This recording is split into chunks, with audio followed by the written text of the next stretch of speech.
तो हेलो दोस्तों, स्वागत है आपके अपने YouTube channel smart dance club पे। दोस्तों आप देख रहे हैं अभी फारूक यादव की फिर से एक बार नई धमाकेदार वीडियो।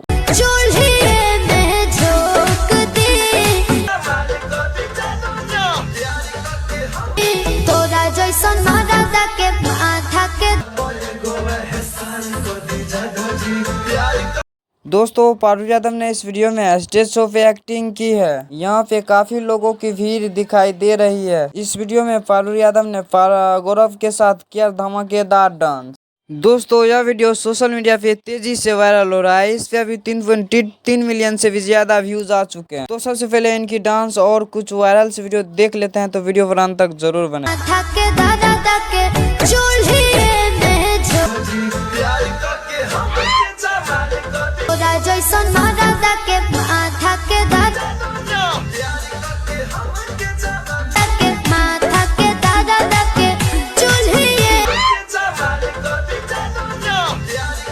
उम्मीद है कि आज की यह कमाल की एक्टिंग आपको जरूर पसंद आए होंगे। स्टेज शो में गौरव कुशवाहा और फारूक यादव ने गजब की डांस की है। इसके काफी फैंस हो चुके हैं। दोस्तों अगर इसका डांस वीडियो आपको पसंद आए तो वीडियो को लाइक और कमेंट बॉक्स में कमेंट जरूर